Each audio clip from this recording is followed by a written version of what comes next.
Docteur Joyeux, bonjour. Bonjour. Alors, mon compagnon aimerait absolument développer un cancer de la prostate. Que peut-il faire? Il vous a demandé de me demander comment avoir un cancer de la prostate. Tout à fait, docteur. Mais il est très astucieux parce que ça veut dire qu'il n'a pas envie de l'avoir et qu'il cherche, étant donné qu'il voit autour de lui de plus en plus de cas. Nous sommes actuellement à 70 000 nouveaux cas de cancer de la prostate en France chaque année et on perd 10 000 hommes chaque année. Que se passe-t-il?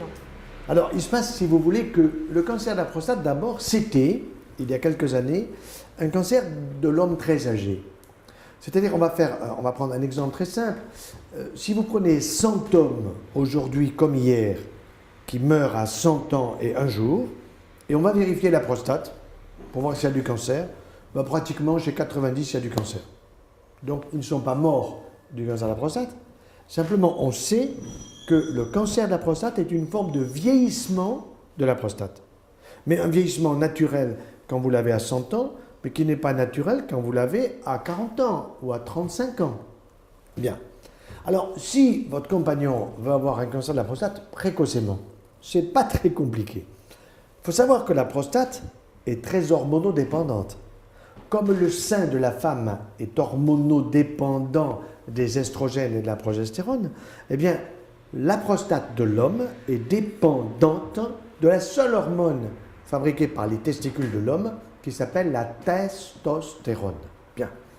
Donc, pour qu'il développe un cancer de la prostate, il faudrait, surtout s'il est jeune, eh bien, qu'il prenne de la testostérone en plus de celle qu'il fabrique avec ses testicules.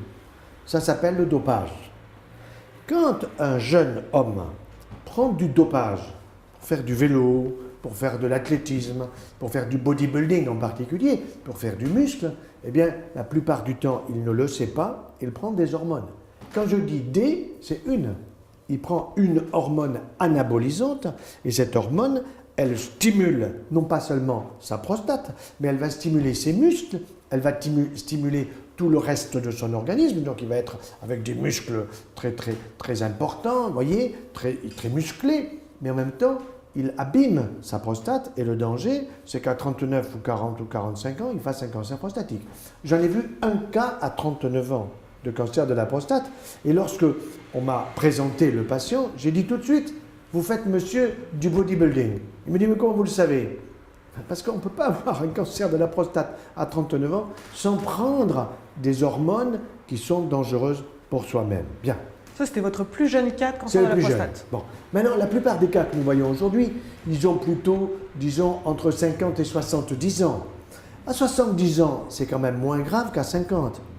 Tout cancer qui apparaît chez un adulte jeune est toujours plus grave d'une façon générale, quelle que soit la localisation cancéreuse, qu'un cancer qui va apparaître chez une personne de 70 ans et au-delà. Exemple, hier j'ai vu un jeune de 30 ans avec un cancer de l'ésophage et de l'estomac, très grave, il l'aurait à 70 ans, beaucoup moins grave. Vous voyez, le même. Bon. Mais je reviens à la prostate. Alors, il veut avoir un cancer de la prostate, vous allez lui dire de fumer. Il faut qu'il fume, un paquet par jour, 2 paquets ça ira plus vite. Du papier maïs, parce que le papier maïs, alors voilà, au point de vue de l'immunodépression, c'est la totale. Bon. Donc là, il y a tout ce qu'il faut au point de vue du bureau de tabac pour trouver ça. Bon. Deuxièmement, il faut qu'il soit fort.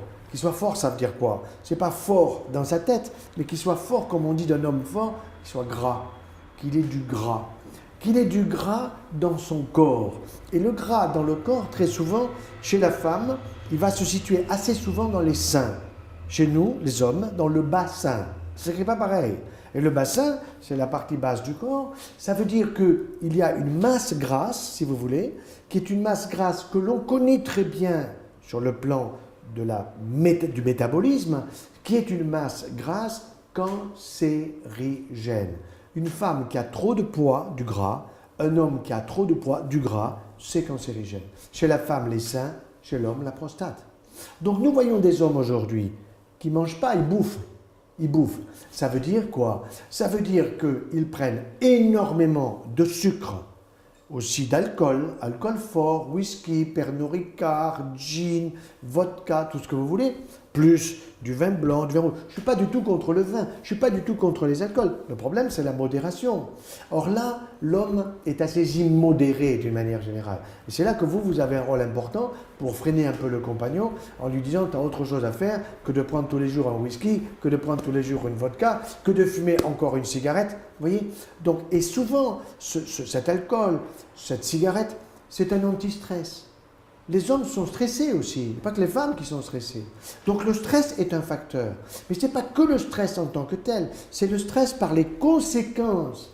Quand vous êtes très stressé, eh bien, vous allez câliner votre estomac en prenant du Nutella, du Coca, du soda. Toutes ces choses-là sont mauvaises pour la santé, parce qu'il y a trop de gras, parce qu'il y a trop de sucre. Parce que vous avez de l'huile de palme dans le Nutella, mais ça, évidemment, personne ne le sait. Mais moi, en tant que médecin, en tant que cancérologue, je dois vous le dire. Le Nutella, il faut laisser ça à ceux qui le fabriquent. C'est tout. Ce n'est pas bon pour notre santé. Et on habitue les enfants très tôt. Bon, ça, mais revenons à la prostate. Donc, tabac, vous avez compris. Bon, avoir du gras, du sucre, ça veut dire consommer beaucoup de fromage. Vous savez qu'il y a 24 milliards de litres de lait par an que l'on obtient en trayant les vaches. Bon, ben, il faut les faire boire, il faut les faire consommer par les trous de nez, par les oreilles, en suppositoire, de toutes les façons. Donc, c'est ce que j'appelle maintenant une surconsommation de produits laitiers qui peut être dangereuse chez l'homme comme chez la femme. Pourquoi ? Parce qu'il y a là-dedans, figurez-vous, des facteurs de croissance dans le produit laitier qui sont destinés eh bien, à l'animal pour lequel le lait est destiné.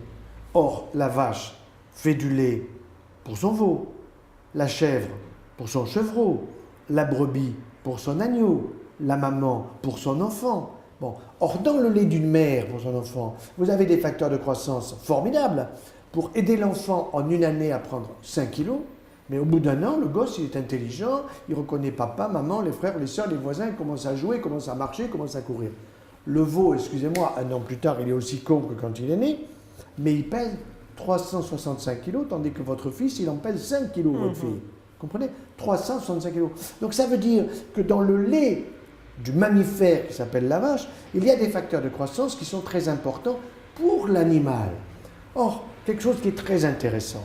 Hier, je voyais en consultation un homme inquiet parce qu'on lui dit « vous avez une hypertrophie prostatique ».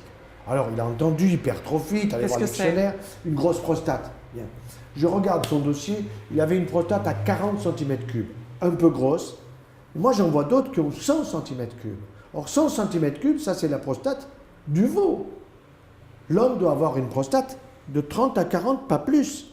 Ce qui signifie que, par les produits laitiers, il stimule la construction de sa prostate, et il a une grosse prostate, qui le gêne pour pisser, pour l'évacuation, et en plus qui va jouer par le gras qu'il a dans son corps un rôle négatif cancérigène. Donc, les hommes, il faut les déstresser, il faut les défumer, il faut les délactoser. Vous voyez, des choses qui sont aussi simples, mais il faut le leur faire avec délicatesse, et ça, il n'y a pas mieux qu'une femme pour faire comprendre à un homme comment il peut éviter un cancer prostatique. Et en tout cas, rassurer les hommes qu'on les aime sans musculation aussi. Bien sûr, et surtout qu'on les aime sans cancer prostatique, parce que le jour où ils ont le cancer de la prostate, c'est plus difficile pour honorer leur femme. C'est clair. Merci, docteur Joyeux. Voilà.